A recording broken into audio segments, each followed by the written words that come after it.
Birth and awake Bible స్టడీకి వచ్చిన మీ అందరికి కూడా ప్రభునామంలో ప్రేమపూర్వక వందనాలు తెలియజేస్తున్నానండి. దేవుని వాక్యాన్ని ధ్యానించుకుందాం. నిర్గమకాండము 4వ అధ్యాయము 15వ వాక్యము ఎవరైనా చదివి వినిపిస్తారో సహాయం చేయండి. నీవు అతనితో మాట్లాడి అతని నోటికి మాటలు అందించవలెను. నేను నీ నోటికి అతని నోటికి తోడై ఉండి మీరు చేయవలసిన దానిని మీకు బోధించదను. చాలు, చిన్న మాట ప్రారంభం చేసి వాక్య ధ్యానం చేసుకుందాం. పరిశుద్ధుడా, మీ ఘనమైన నామానికి స్తోత్రాలు ప్రభువా. చదవబడిన వేదవాక్యాన్ని మీరు దీవించండి, ఆశీర్వదించండి. అయ్యా, దీనుడైనా నన్ను దర్శించి మా ప్రభునైనా మీ బిడ్డలకు కావలసిన వర్తమానాన్ని మీరే వారితో మాట్లాడి మీ నామానికే మహిమ, ఘనత, ప్రభావాలు తెచ్చుకోమని నజరేయుడైన యేసయ్య నామం పేరిట ప్రార్థించి అడిగి వేడుకుంటున్నాం తండ్రి, ఆమేన్. కాబట్టి ఇక్కడ చూసినట్టయితే ఇది ప్రభు అయిన దేవాది దేవుడు మోషే అహరోనులతో మాట్లాడుతున్నాడు. ఇక్కడ నీవు అతనితో మాట్లాడి అతని నోటికి మాటలు అందించవలెను. నేను నీ నోటికి అతని నోటికి తోడయ్యుండి మీరు చేయవలసిన దానిని మీకు బోధించదను. మరి ఇవాళ టాపిక్ ఏంటంటే మీరు చేయవలసిన దాన్ని మీకు బోధిస్తానని మరి దేవుని యొక్క వాక్యాన్ని మనం ధ్యానించుకుందాం. మరి పాస్టర్ సురేష్ మనోహరం గారు చెప్తూ ఉన్నట్లు ఏదైనా టాపిక్ తీసుకుంటున్నప్పుడు మనము 1 కొరింథీ 10:11 చదువుతాం కదా. లేఖనము ఎందుకు రాయబడినది సిస్టర్ చదువుతారా?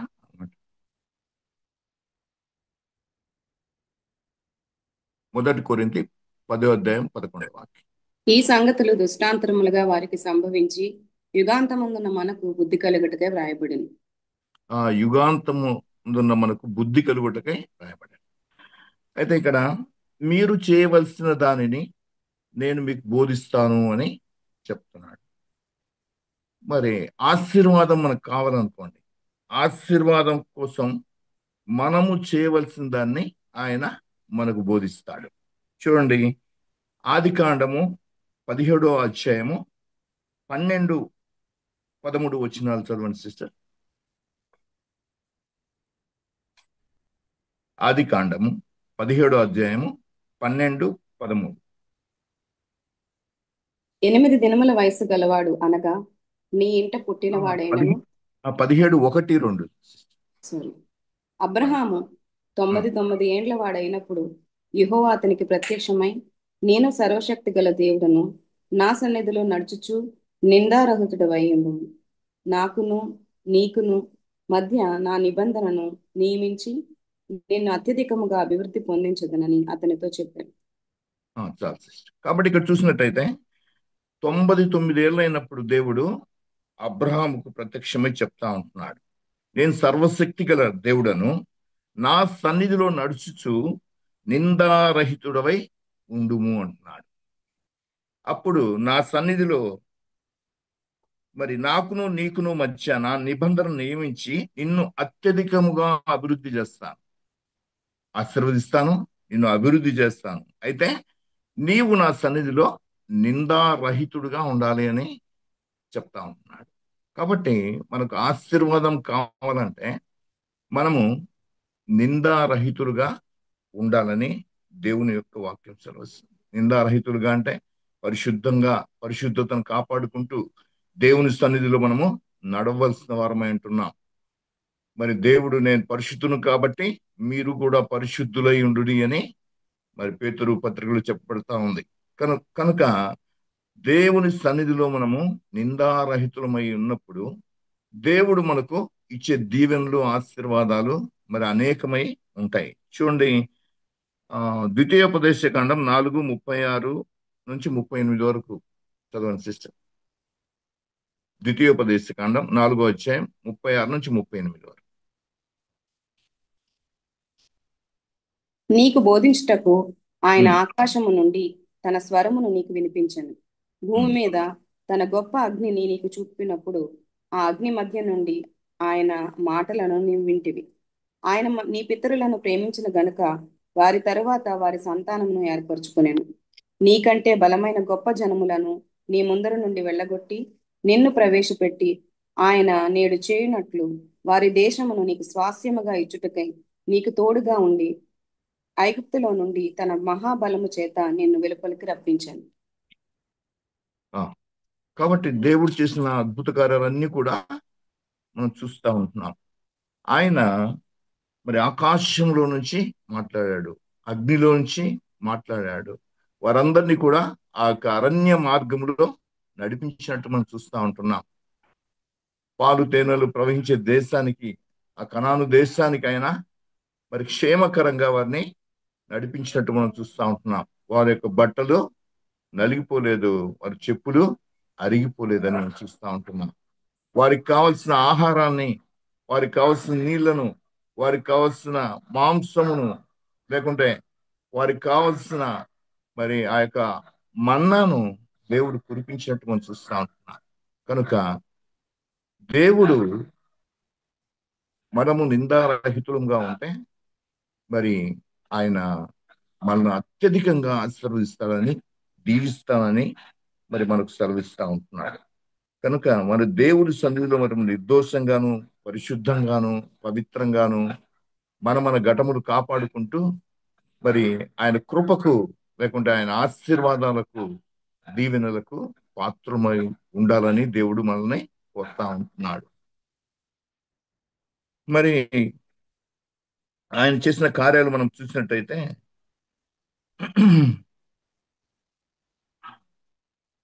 ఆయన మరి కొత్త నిబంధనలో కూడా కొన్ని బోధించినట్టు చూస్తా ఉంటున్నాం. అయ్యా, ఆ కనాను విందులో చూసినట్టయితే మరి మరియమ్మ తల్లి వచ్చి అడుగుతా ఉంది, అయ్యా ద్రాక్షరసం అయిపోతా ఉంది, మరి నీవు ఏదైనా చేయాలని చెప్పినప్పుడు, అమ్మ నా సమయం ఇంకా రాలేదంటున్నాడు. ఎప్పుడైతే ఆయన సమయం వచ్చిందో ఆయన చెప్తా ఉంటున్నాడు, ఇదిగో ఈ రాతి బాణాలు, 6 రాతి బాణాలను నీటితో నింపండి మరి అని చెప్పినప్పుడు ఆ దాసులు 6 రాతి బాణాలు నింపినప్పుడు ఇప్పుడు తీసుకెళ్ళి ఆ యొక్క ద్రాక్షరసం ఇవ్వమని చెప్పినప్పుడు ఆ నీరు ద్రాక్షరసంగా మారినట్టు మనం చూస్తా ఉంటున్నాం. అది మొట్టమొదటి సూచక క్రియ ప్రభు వారు చేసింది. కనుక ఆయన బోధించినట్టు, లేకుంటే ఆయన చెప్పినట్టు చేసినప్పుడు మనము మీరు చేయవలసింది దాన్ని మీకు బోధిస్తాను అని దేవుడు సెలవిస్తా ఉంటున్నాడు. అలా చేసినప్పుడు నీరు ద్రాక్షరసంగా మారినట్టు మనం చూస్తుంటున్నాం.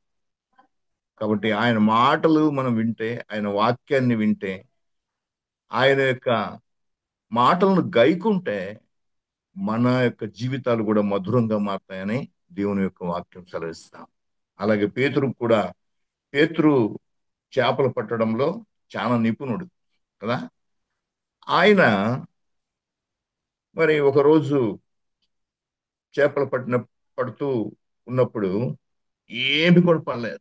రాత్రంతా కూడా శ్రమ పడ్డాడంట. ప్రభు రాత్రంతా కూడా నేను శ్రమ పడ్డాను అని చెప్తా ఉంటున్నాడు. అయితే మరి నేను చెప్పినట్టు చెయ్యి, ఇదిగో కుడి చేతి వైపు వల వేయి అన్నప్పుడు ఆయన మాట చొప్పున వేసినప్పుడు మరి విస్తారమైన చేపలు పడ్డాయి అన్నట్టు మనం చూస్తా ఉంటున్నాం. కనుక ఆయన మనకు చెప్పింది, ఆయన బోధించిన విషయాలు మనం చేస్తూ ఉన్నప్పుడు మరి గొప్ప కార్యాలు మనం కూడా చూడగలమని దేవుని యొక్క వాక్యము సెలవిస్తా ఉంది.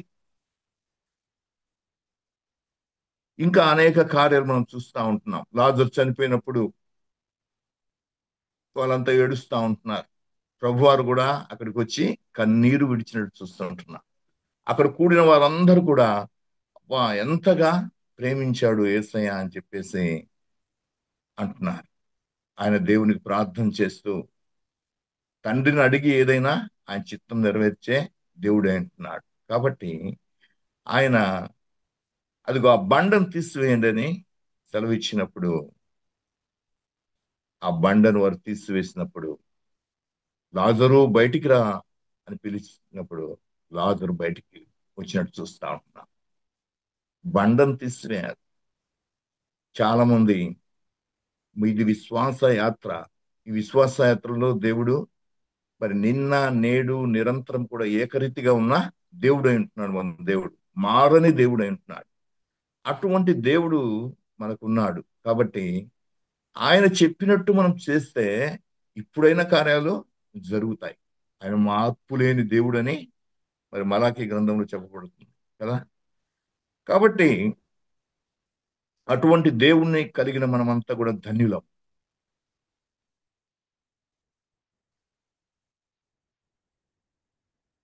ఇక్కడ ఆ గొప్ప కార్యాన్ని చూసి మరి అందరూ కూడా విస్మయం చెందినట్టు మనం చూస్తా ఉంటున్నాం.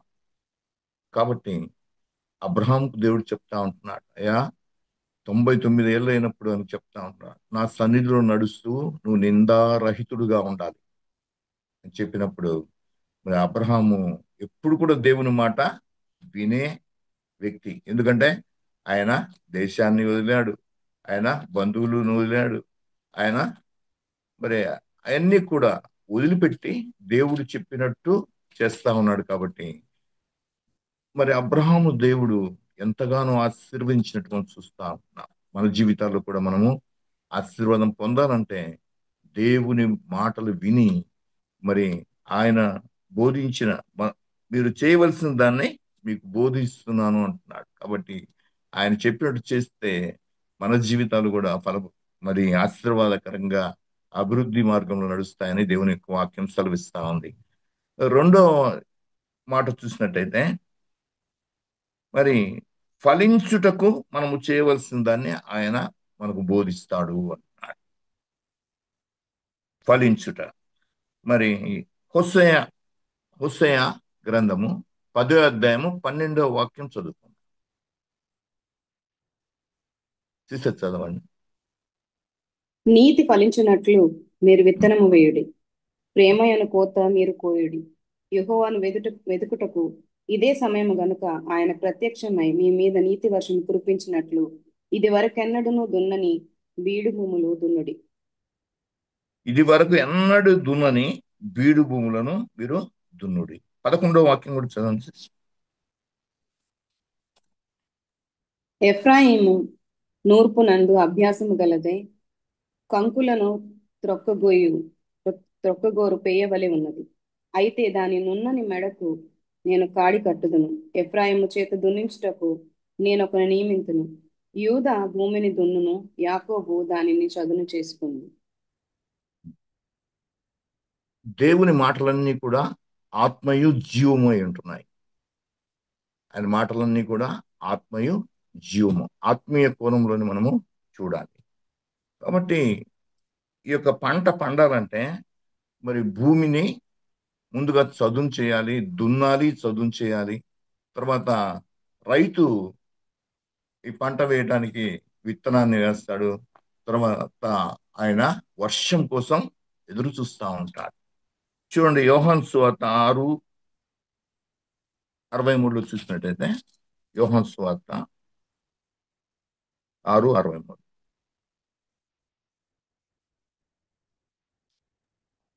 ఆత్మవే జీవింపజేయుచున్నది, శరీరము కేవలము నిష్ప్రయోజనము. నేను మీతో చెప్పి ఉన్న మాటలు ఆత్మయు జీవమునై ఉన్నవి గాని నేను మీతో చెప్పి ఉన్న మాటలు ఆత్మయు జీవమునై ఉన్నాయి అని దేవుని వాక్యం సెలవిస్తా ఉంది. మరి ఇక్కడ చూసినట్టయితే యోహాను సువార్త 2వ అధ్యాయం 13వ వాక్యం చూద్దాం. యోహాను సువార్త 2:13. యూదుల పస్కా పండుగ సమీపింపగా యేసు యెరూషలేమునకు వెళ్ళి చదవండి. దేవాలయములో ఎడ్లను గొర్రెలను పావురములను అమ్మువారును రూకలు మార్చువారును కూర్చుండుట చూచి త్రాళ్లతో కొరడాలు చేసి గొర్రెలను ఎడ్లనన్నింటినీ దేవాలయంలో నుండి తోలివేసి రూకలు మార్చువారి రూకలు చల్లివేసి వారి బల్లలు పడద్రోసి పావురములు అమ్మవారితో వీటిని ఇక్కడి నుండి తీసుకొని పొండి, నా తండ్రి ఇల్లు వ్యాపారపు టిల్లుగా చేయకుండునని చెప్పింది. హల్లెలూయా. కాబట్టి ఇక్కడ చూసినట్టయితే మరి ప్రభు అయిన యేసుక్రీస్తు వారికి కోపము వచ్చిన సందర్భం ఇక్కడ. ఎందుకంటే ఈ దేవాలయంలో వాళ్ళు ఏం చేస్తున్నారంటే గొర్రెలను, పావురములు మరి అమ్ముతూ ఉన్నారు, రూకలు మార్చుతూ ఉంటున్నారు. మరి ఇవన్నీ కూడా చేస్తూ ఉన్నప్పుడు దేవునికి కోపం వచ్చి కొరడా తీసుకుని వాళ్ళని తరిమి వేసినట్టు మనం చూస్తూ ఉంటున్నాం. కనుక ఎప్పుడైతే దేవాలయాన్ని దేవాలయాన్ని పరిశుద్ధంగా ఉంచాలి, అది దేవుని యొక్క కోరిక. అయితే 1 కొరింథీ 3:16 చెప్తాడు, మీ దేహమే దేవునికి ఆలయమై ఉన్నదని మీరు ఎరగరా అంటున్నాడు. కాబట్టి ఈ యొక్క హృదయం అనే దేవాలయంలో దేవుడు నివసిస్తాడు. కాబట్టి ఈ హృదయాన్ని పరిశుద్ధంగా ఉంచాలి, అది దున్నబడాలి, చదువు మరి చదును చేయబడాలి, దాంట్లో దేవుని వాక్యము ఉండాలి. దేవుని వాక్యము ఎప్పుడు కూడా ఆ హృదయంలో ఉండాలని దేవుడు కోరుతా ఉంటున్నాడు.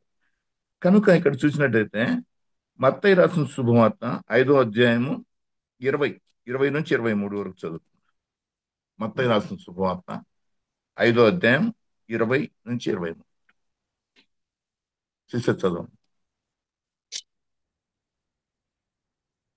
శాస్త్రులు నీతి కంటెను పరిసయ్యులు నీతి కంటెను మీ నీతి అధికము కాని ఎడల మీరు పరలోక రాజ్యంలో ప్రవేశింప నేరని మీతో చెప్పుచున్నాను. చదువు. నరహత్య చేయవద్దు, నరహత్య చేయవాడు విమర్శకు లోనగునని పూర్వీకులతో చెప్పిన మాట మీరు విన్నారు కదా. నేను మీతో చెప్పినదేమనగా, తన సహోదరుని మీద కోపపడు ప్రతివాడు విమర్శకు లోనగును. తన సహోదరుని చూచి వ్యర్థుడా అని చెప్పువాడు మహాసభకు లోనగును. ద్రోహి అని చెప్పువాడు నరకాగ్నికి లోనగును. కావున నీవు బలిపీఠం చాలు. కాబట్టి ఇక్కడ చూసినట్టయితే శాస్త్రుల నీతి కంటేను పరిసయ్యుల నీతి కంటేను మీ నీతి అధికం కాని యెడల మీరు పరలోక రాజ్యంలో ప్రవేశించరని మీతో చెప్పుచున్నాను అంటున్నాడు. నరహత్య చేయొద్దు, నరహత్య చేయవాడు విమర్శకు లోనవుతాడని చెప్తున్నాడు. నేను మీతో చెప్పున్నదేమనగా, సహోదరుని మీద కోప్పడు ప్రతి వాడు కూడా విమర్శకు లోనగును. తన సహోదరుని చూచి వ్యర్థుడా అని చెప్పువాడు సభకు లోనగును. ద్రోహి అని చెప్పువాడు నరకాగ్నికి లోనగును. కాబట్టి నీవు బలిపీఠము వద్ద అర్పణము అర్పించుండగానే నీ మీద నీ సహోదరునికి విరోధం ఏమైనా కలదని అక్కడ నీ జ్ఞాపకం వచ్చిన యెడల అక్కడ బలిపీఠం ఎదుటనే నీ అర్పణ విడిచిపెట్టి మొదట వెళ్ళి నీ సహోదరునితో సమాధానపడుము, అటు తర్వాత వచ్చి నీ అర్పణ అర్పింపుము అంటున్నా. కనుక సహోదరుని మీద కోప్పడితేనే మరి తీర్పుకు లోనవుతాడని దేవుడు సెలవిస్తా ఉంటాడు. కనుక సహోదరులు ఐక్యత కలిగి నివసించట ఎంతో మేలు, ఎంతో మనోహరమని దేవుని యొక్క వాక్యం సెలవిస్తుంది. అంతేకాకుండా శాస్త్రుల నీతి కంటేను పరిసయ్యుల నీతి కంటేను మన విశ్వాసులమైన మన నీతి అధికంగా ఉండాలని, దేవుని బిడ్డలమైన మన నీతి అధికంగా ఉండాలని దేవుడు కోరుతా ఉంటున్నాడు. కాబట్టి నీతి ఫలించాలి. నీతి ఫలించుటకు మీరు విత్తనం వేయుడి అంటున్నాడు. ఇవన్నీ కూడా ఆత్మీయ కోణంలోనే చూడాలి. విత్తనం అంటే దేవుని యొక్క వాక్యం. అది ఒక ఉపమానం ఉంది కదా, కోత విస్తారంగా ఉంది, పనివారు పొదువై ఉన్నారు, కోతకు పనివారిని పంపించాలి. మరి విత్తువాని గురించిన ఉపమానం కూడా మనకు తెలుసు. మరి ఆయన విత్తుతూ వెళ్ళినప్పుడు కొన్ని త్రోవ పక్కన పడ్డాయి, కొన్ని రాతి నేలల మీద పడ్డాయి, కొన్ని ముళ్ళ పొదల్లో పడ్డాయి, కొన్ని మంచి నేలన పడ్డాయి. మంచి నేలను పడ్డాయి, బహుగా ఫలించినట్టు మనం చూస్తూ ఉంటున్నాం. కనుక ఇక్కడ చూసినట్టయితే నీతి ఫలించినట్లు మీరు విత్తనం వేయుడి, ప్రేమయ్యను కోత మీరు కోయండి. ప్రేమ అనే కోతకు వస్తారు. యెహోవాను వెదుకుటకు ఇదే సమయము గనుక ఆయన ప్రత్యక్షమై మీ మీద నీతి వర్షం కురిపించినట్లు ఇది వరకు ఎన్నడూ దున్నని బీడు భూమిని దున్నండి అంటున్నారు. కాబట్టి నీతి ఫలించాలంటే మనము విత్తనం వేయాలి. చూడండి, ఒక మామిడి విత్తనం వేస్తే మామిడి చెట్టు వస్తుంది. అదేవిధంగా సీతాఫలం వేస్తే సీతాఫలం చెట్టు వస్తుంది. ఇంకా ఏ విత్తనం వేస్తే అదే వస్తుంది. అట్లా మరి ఎవరైతే నీతి అనే విత్తనం లేకుంటే మంచి విత్తనం వేస్తే, మంచి హృదయం కలిగి ఉంటే మరి మంచి ఫలాలు మనం ఫలిస్తామని దేవుని యొక్క వాక్యం సెలవిస్తుంది. మన హృదయము నిండి ఉన్నదాన్ని బట్టి నోరు మాట్లాడును కదా. అదే విధంగా మన హృదయము మన హృదయము బాగా బహుగా ఫలించాలంటే, మరి దేవునిలో మనము ఆత్మీయంగా అభివృద్ధి చెందాలంటే మరి నీతిమంతులుగా మనం ఉండాలి, నిందారహితులుగా ఉండాలి అని దేవుని యొక్క వాక్యం సెలవిస్తుంది. అప్పుడు ఆత్మ వర్షం దేవుడు కుమ్మరిస్తాడు మన మీద. వర్షం కుమ్మరించినప్పుడు ఆత్మ వరములు, ఆత్మ ఫలములు మనం పొందుకుంటాం. ఎప్పుడైతే ఆ మేడగదిలో దేవుని యొక్క ఆత్మ వారి మీద కుమ్మరించబడిందో వారంతా కూడా భాషలతో మాట్లాడినట్టు చూస్తుంటున్నాం. మరి ఎక్కడెక్కడో దేశస్థులు, ఎక్కడెక్కడో ఆయా ప్రాంతాల నుంచి వచ్చిన వారందరూ కూడా హెబ్రీ భాషలో ఒకే భాషలో మాట్లాడుతున్నారు. కాబట్టి మరి దేవుడు ఏమైనా చేయగల గొప్ప దేవుడై ఉంటున్నాడు. ఆయన మన పైన నీతి వర్షాన్ని కుమ్మరించినట్లు ఇది వరకు ఎన్నడూ దున్నని బీడు భూమిని అంటున్నాడు. ఇంకా నీ హృదయంలో ఎక్కడెక్కడ బీడు ఉందో, మన హృదయాల్లో ఎక్కడెక్కడ ఆ బీడైన ప్రదేశం ఉందో ఆ ప్రదేశాన్ని మనం దున్ని మరి మంచి విత్తనాలు ఫలించేలాగున, ఆత్మ వరాలు, ఆత్మ ఫలాలు మనం ఫలించేలాగున మరి ఉండాలని దేవుడు కోరుతా ఉంటున్నాడు. చూడండి, ఒక చెట్టు వేస్తే అది ఫలిస్తేనే కదా ఎంతో సంతోషం. ఫల ఫలములు లేకుంటే ఆ చెట్టును కొట్టి వేస్తాం మనం కదా. కాబట్టి మంచి ఫలములు ఫలించేటట్లు మరి దేవుని వాక్యాన్ని మనం తీసుకొని గైకొని ఆయన చెప్పినట్టు చేస్తా ఉంటే మరి తప్పకుండా మనము ఫలభరితంగా ఉంటాము అని దేవుని యొక్క వాక్యము సెలవిస్తాము. కాబట్టి మీరు బహుగా ఫలించటం వలన నా తండ్రి కుమారులు అనబడతారని దేవుడు చెప్తా ఉంటున్నాడు. యేసయ్య ద్రాక్షవల్లి నేను, తీగలు మీరు.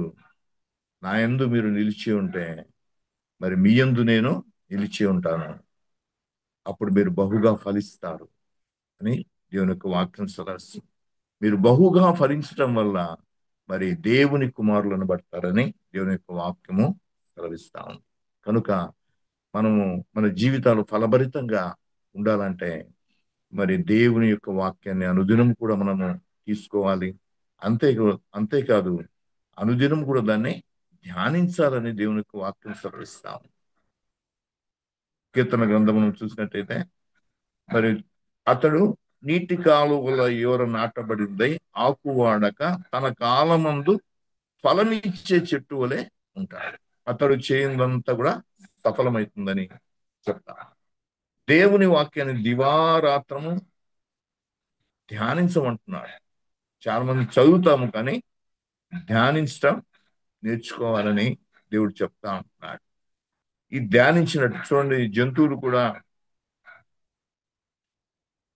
గేదెలు మనం చూసినట్టయితే అవి గడ్డిని బాగా తింటాయి ముందు.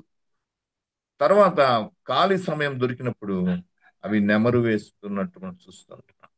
అదేవిధంగా దేవుని వాక్యాన్ని మనం వినువారమే కాకుండా గైకొని ఆ వాక్యాన్ని ధ్యానిస్తా ఉంటే మరి దేవుడు అనేక విషయాలు మనతో మాట్లాడుతూ ఉంటాడు. కనుక మనం అన్ని విషయాల్లో ఫలభరితంగా ఉండాలని దేవుడు కోరుతా ఉంటున్నాడు. మరి మూడో మాట చూసినట్టయితే పవిత్రత కోసము మీరు చేయవలసిన దాన్ని మీకు బోధిస్తాను అంటున్నాడు. నిర్గమకాండము 32వ అధ్యాయము 25వ వాక్యాన్ని చూద్దాం. సిస్టర్ చదవండి. ప్రజలు విచ్చలవిడిగా తిరుగుట మోషే చూచెను. వారి విరోధులలో వారికి ఎగతాళి కలుగునట్లు అహరోను విచ్చలవిడిగా తిరుగుటకు వారిని విడిచిపెట్టి ఉండెను. 32:25. 26 నుంచి 28 వరకు వచ్చాను. అందుకు మోషే పాళెం యొక్క ద్వారమున నిలిచి యెహోవా పక్షంనున్న వారందరూ నా యొద్దకు రండి అనగా లేవీయులందరూ అతని యొద్దకు కూడి వచ్చిరి. అతడు వారిని చూచి, మీలో ప్రతివాడును తన కత్తిని తన నడుమును కట్టుకొని పాళెములో ద్వారమున నుండి ద్వారమునకు వెళ్ళుచు, ప్రతివాడు తన సహోదరుని, ప్రతివాడు తన చెలికాని, ప్రతివాడు తన సహోదరుని చంపవలనని ఇశ్రాయేలు దేవుడైన యెహోవా సెలవిచ్చుచున్నాడనెను. లేవీయులు ఆ, మోషే సార్. లేవీయులు మోషే మాట చొప్పున చేయగా ఆ దినములలో ఆ దినమున ప్రజలలో ఇంచుమించు 3,000 మంది కూలిరి. ఏలయనగా మోషే వారిని చూచి, నేడు యెహోవా మిమ్మును ఆశీర్వదించినట్లు మీలో ప్రతివాడు తన కుమారుని మీద పడియే గాని తన సహోదరుని మీద పడియే గాని యెహోవాకు మిమ్మల్ని మీరే ప్రతిష్ఠ చేసుకొనుడనెను. మరునాడు మోషే ప్రజలతో, మీరు గొప్ప పాపం చేసితిరి గనుక యెహోవా యొద్ద కొండ ఎక్కి వెళ్ళదను. ఒకవేళ మీ సార్. పాపమునకు కాబట్టి ఇక్కడ చూసినట్టయితే ప్రజలు విచ్చలవిడిగా తిరుగుట మోసే చూచెను. వారి విరోధులలో వారికి ఎగతాళి కలుగునట్లు అహరోను విచ్చలవిడిగా తిరుగుటకు వారిని విడిచిపెట్టి ఉండెను అని చూసినట్టయితే మనం మరి మోషే ఆ యొక్క సీనాయి పర్వతం మీదకి వెళ్ళాడు, దేవుడు పిలిచిన. ఆయన 40 దినములు ఉపవాసం ఉండి మరి దేవుని సన్నిధిలో మరి ఉంటూ ఉన్నప్పుడు దేవుడు ఆ యొక్క 10 ఆజ్ఞలను కూడా తన చేతి రాతతో రాసి ఆ మోషేకు ఇచ్చాడు. ఆ పలకలు తీసుకుని వస్తూ వచ్చే ముందు ఇక్కడ కింద ఏం జరిగిందంటే మరి వారు మాకు మోషే ఏమయ్యాడో మాకు తెలియదు, మరి మాకు ముందు నడిచేదానికి ఒక దేవుణ్ణి తయారు చేయమని అహరోను బలవంత పెడతారు. అప్పుడు అహరోను వారికి చెప్పాలి కదా, కానీ ఏం చెప్పాడంటే మీ యొక్క బంగారం అంతా తేండి అని చెప్పినప్పుడు వారి చెవులు ముక్కులు ఉన్నాయన్నీ కూడా తీసి ఇస్తారు. ఇచ్చినప్పుడు ఆయన దాన్ని అగ్నిలో వేసినప్పుడు అది ఒక దూడ బొమ్మగా తయారై, ఇదిగో ఇదే మన ముందు నడిచిన యెహోవా అని చెప్పేస్తే వాళ్ళు ఊరేగించుకుంటూ మరి తినుతూ తాగుచు మరి గందరగోళంగా విచ్చలవిడితనానికి వదిలిపెట్టేశాడు అహరోన్. చూడండి, ఈనాడు కూడా కొంతమంది దైవజనులు సంఘాలని విచ్చలవిడిగా వదిలిపెడుతున్నారు. ఖండించాలి, తప్పు చేస్తే హెచ్చరించాలి, గద్దించాలి. అలా చేయకుండా మరి విచ్చలవిడిగా మరి కొన్ని సంఘాలలో జరుగుతూ ఉంటాయి. చర్చి ముందే సినిమా పాటలు వేస్తారు, క్రిస్మస్ అక్కడే తాగుతారు, అక్కడే ఇట్లాంటివన్నీ కార్యాలు చేస్తూ ఉంటారు. దేవునికి కోపం వస్తుంది. ఈ విషయాలన్నీ కూడా దేవునికి కోపం వచ్చాయి. కాబట్టి మరి ఎంతో కష్టపడి మోషే 40 దినములు ఉపవాసముడి వస్తున్నప్పుడు ఇది జరిగినప్పుడు ఆయన ఆ యొక్క 2 పలకల్ని పగలగొట్టినట్టు మనం చూస్తూ ఉంటున్నాం. ఆయన కిందికి దిగి వచ్చాడు. చూడండి, చాలా మంది ఇప్పుడు కొన్ని సంఘాల్లో ఆ విధంగా మరి వాళ్ళు విచ్చలవిడితనానికి వదిలి పెట్టకుంటే కమిటీ వాళ్ళు చెప్పినట్టు చేయాలి పాస్టర్. కొన్ని సంఘాలు అలా చేయకపోతే పాస్టర్ తీసివేస్తారు, ఇంకొక పాస్టర్ వేసుకుంటారు, తమ ఇష్టమైన కాపర్లను తెచ్చుకుంటారు. కానీ దేవునికి అవన్నీ కూడా అయిష్టమైన కార్యాలు. కాబట్టి ఎజ్రా కూడా ఆ పాపాల కోసం దోషాల కోసం ఆయన దేవుని ఎంతగానో ప్రాధాయపడ్డట్టు మనం చూస్తాం. ఎజ్రా గ్రంథం 9వ అధ్యాయం 6వ వాక్యంలో చూసినట్టయితే సిస్టర్ చదవండి. ఎజ్రా 9:6. నా దేవా నా దేవా, నా ముఖము నీ వైపు ఎత్తుకొనుటకు కొద్దిగా ముందు సిగ్గుపడి చదవండి, 5 నుంచి చదవండి సిస్టర్. సాయంత్రపు అర్పవేళను శ్రమ తీరగా నేను లేచి నా వస్త్రము పై దుప్పటిని చింపుకొని మోకాళ్ళ మీద పడి నా దేవుడైన యెహోవా తట్టు చేతులెత్తి, నా దేవా నా దేవా, నా ముఖము నీ వైపుకి ఎత్తుకొనుటకు సిగ్గుపడి ఖిన్నుడనైతిని. నా దోషములు మా తలలకు పైగా హెచ్చి ఉన్నవి.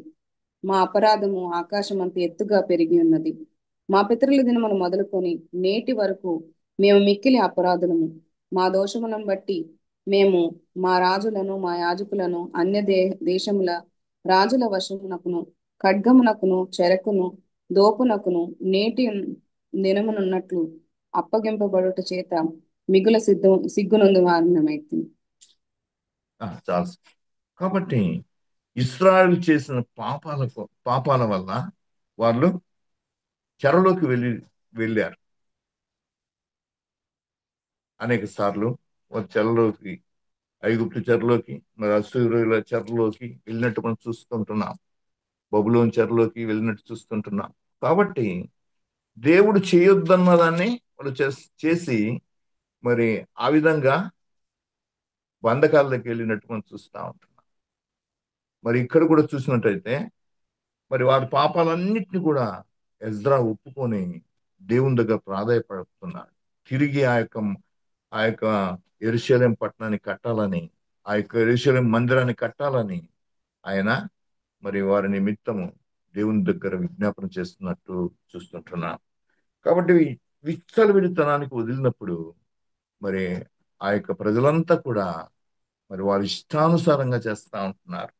కనుక మోషే దిగి వచ్చి మరి దేవుని పక్షంలో ఎవరున్నారు వాళ్ళు తండ్రి అని చెప్పినప్పుడు లేవీయులు ఆయన పక్షం వస్తారు. అప్పుడు ఆయన సెలవిస్తా ఉంటున్నారు. ఏమని అంటే, అయ్యా మీ కత్తి తీసుకొని నీ సహోదరుని ఎవరైతే తప్పు చేశారో వారందరిని కూడా చంపేయమని చెప్పినప్పుడు 3,000 మంది ఆ రోజు కూలినట్టు మనం చూస్తుంటున్నాం. 3,000 మంది కూలిపోయారు. కాబట్టి తీర్పు మన ఇంటి దగ్గర నుంచే ప్రారంభించాలని మొదలవుతుందని దేవుని యొక్క వాక్యం సెలవిస్తుంది. కనుక మన కంటిలో ఉన్న దూలాన్ని మనం ముందుగా తీసేసుకోవాలి. మనలో ఏమన్నా తప్పులు ఉన్నాయా, మనలో ఏమన్నా పొరపాటు ఉందా, మనలో ఏమన్నా అపవిత్రత ఉందా, అపరిశుద్ధత ఉందా, అవి తొలగించుకుంటే మరి దేవుడు నమ్మదగిన దేవుడై ఉంటున్నాడు. చూడండి, ఇక్కడ 3,000 మంది చనిపోయినట్టు మనం చూస్తుంటున్నాం. కనుక అపవిత్రత పోవటానికి మరి అంతమంది చనిపోవటం జరిగింది. అదే పేతురు ప్రసంగం చేసినప్పుడు దేవుని ఆత్మ పొందుకొని ఆ ఇశ్రాయేల్ వీధుల్లో ప్రసంగం చేసినప్పుడు 3,000 మంది బతికినట్టు మనం చూస్తుంటున్నాం. అంటే తిరిగి జన్మించారు. హల్లెలూయా. కాబట్టి ఎప్పుడైతే దేవుని దగ్గర చాలా జాగ్రత్తగా ఉండాలి. యెహెజ్కేలు 16:6 కూడా చూసినట్లయితే శిష్య చదవండి ఒకసారి. యెహెజ్కేలు 16:6.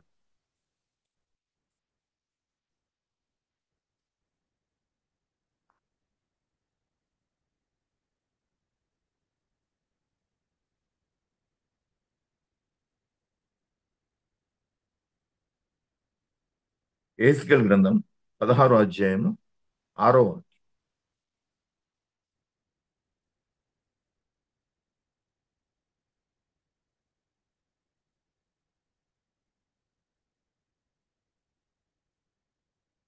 నేనే చూ అయితే నేను నీ యొద్దకు వచ్చి రక్తంలో పొర్లుచున్న నిన్ను చూచి నీ రక్తంలో పొర్లుచున్న నీ బ్రతుకు నువ్వు బ్రతుకుమని నీతో చెప్పి తిని నీవు నీ రక్తంలో పొర్లి ఉన్నను బ్రతుకుమని నీతో చెప్పి తిని మరియు అంతకుముందు చూసినట్టయితే నీ జనన విధం చూడగా నీవు పుట్టిన నాడు నాభి మాత్రం కోయబడలేదు, శుభ్రమగుటకు నువ్వు నీళ్లతో కడగబడలేదు, వారు నీకు ఉప్పు పోయిరి, పట్టు బట్ట చుట్టకపోయిరి, ఈ పనులలో ఒకటైనను నీకు చేయవలనని ఎవరునూ కటాక్షింపలేదు, నీ యందు జాలిపడి పడిన వాడొకడును లేకపోయెను, నీవు పుట్టిననాడే బయట నేలను పారవేయబడి చూడ అసహ్యముగా ఉంటివి అంటున్నాడు. అయితే నేను నీ యొద్దకు వచ్చి రక్తములో పొర్లుచున్న నిన్ను చూచి నీ రక్తములో పొర్లి ఉన్న నీవు బ్రతుకుమని నీతో చెప్పి తిని నీవు నీ రక్తములో పొర్లి ఉన్నను బ్రతుకుమని నీతో చెప్పి తిని. కాబట్టి నాభి కొయ్యబడలేదు, తర్వాత శుభ్రమగుటకు నీళ్లతో కడగబడలేదు, ఉప్పు రాయ ఉప్పు రాయలేదు, బట్ట చుట్టలేదు, అపవిత్రంగా ఉన్నట్టు చూస్తా ఉంటున్నా. అటువంటి నిన్ను నేను శుద్ధి చేసి నీకు అన్ని ఇచ్చి నువ్వు ఎదిగేదానికి మరి ఇస్తే నువ్వు అన్ని దేవతలతో తిరుగుతున్నావు, లేకుంటే అన్ని మార్గాల్లో నువ్వు వెళ్తున్నావు అని ఇశ్రాయేలు ప్రజలను ఉద్దేశించి మరి దేవుడు చెప్తా ఉంటున్నాడు. కాబట్టి మనల్ని కూడా దేవుడు తన పోలికలో తన రూపములో సృష్టించి తన బిడ్డలుగా పరిశుద్ధులుగా ఉండాలని దేవుడు కోరుతా ఉంటున్నాడు. కాబట్టి ఆయన పరిశుద్ధుడైనట్టు మనం కూడా పరిశుద్ధతలో ఉండాలి, పవిత్రంగా ఉండాలి, ఆయన్ను మాత్రమే ఆరాధించాలి. ఆయన సృష్టికర్త అయిన దేవుడని ఆయన సెలవిస్తా ఉంటున్నాడు. కాబట్టి అటువంటి దేవుణ్ణి మనము విడిచిపెట్టి మరి అన్ని మార్గములో అన్ని దేవతల తట్టు మనం చూడకుండా ఉండాలని దేవుడు సెలవిస్తా ఉంటున్నాడు. అప్పటికే వారికి 10 ఆజ్ఞలు కూడా మరి దేవుడు ఇచ్చి ఉన్నాడు ఇశ్రాయేలు ప్రజలకు. నేను తప్ప మీకు వేరే దేవుడు ఉండకూడదు అని దేవుడు ఖచ్చితంగా వారికి చెప్పి ఉన్నాడు. కానీ వారు మార్గములలోనే అనేక సార్లు తప్పిపోయారు. అయితే దేవుడు వారిని కరుణించి కాపాడి మరి ఆ యొక్క ఇశ్రాయేల్ దేశాన్ని కనాన్ తాను అబ్రహాముకి ఇచ్చిన వాగ్దానం చొప్పున ఆ దేశానికి చేర్చినట్టు మనం చూసుకుంటున్నాం. మరొక మాట చూసుకుందాము.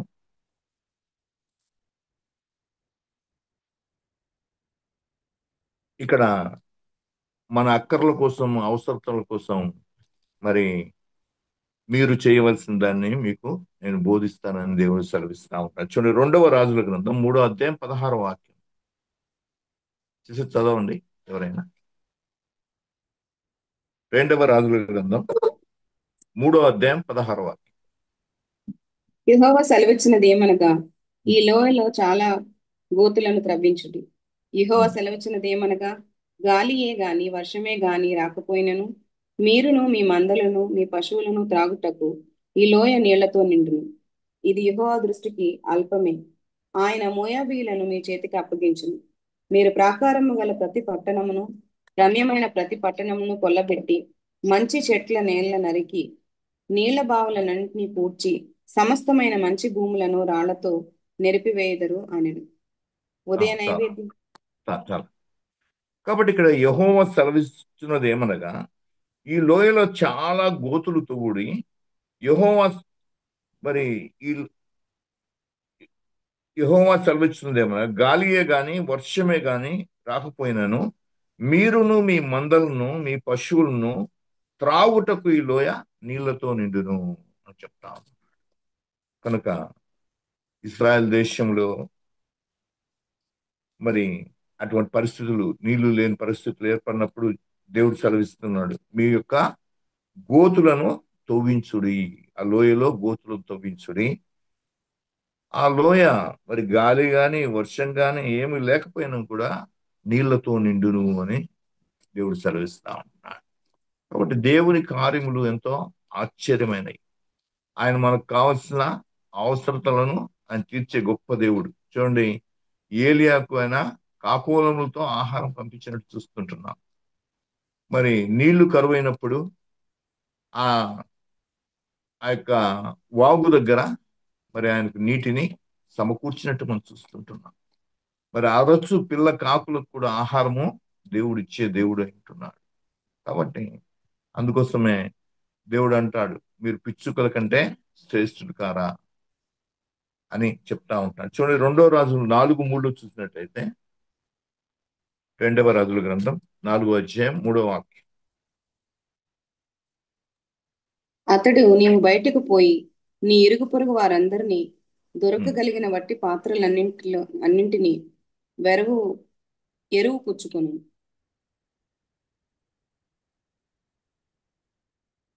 చదవండి సిస్టర్,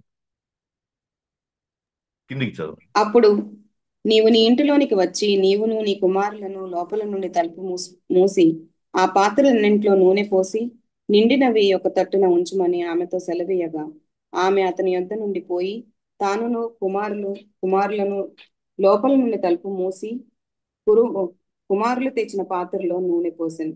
పాత్రలన్నీ ఉండిన తర్వాత ఇంకా పాత్రలు తెమ్మని ఆమె తమ కుమారులతో చెప్పగా, వాడు మరి ఏమీ లేవని చెప్పాను. అంతలో నూనె నిలిచిపోయాను. నూనె నిలిచిపోయింది. మనం రోమా 15:4 కూడా చదివితే ఒక మాట చదవండి సిస్టర్. రోమా 15:4.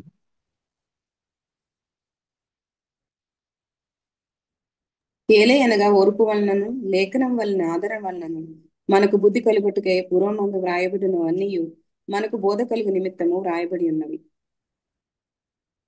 మనకు బోధ కలుగు నిమిత్తము రాయబడి ఉన్నది. కనుక ఇక్కడ చూసినట్టయితే మరి ఆ లోయలో వర్షం లేకపోయినప్పటికీ కూడా, గాలి రాకపోయినప్పటికీ కూడా ఆ గోతులు నిండుతాయని దేవుని యొక్క వాక్యం సెలవిస్తుంది.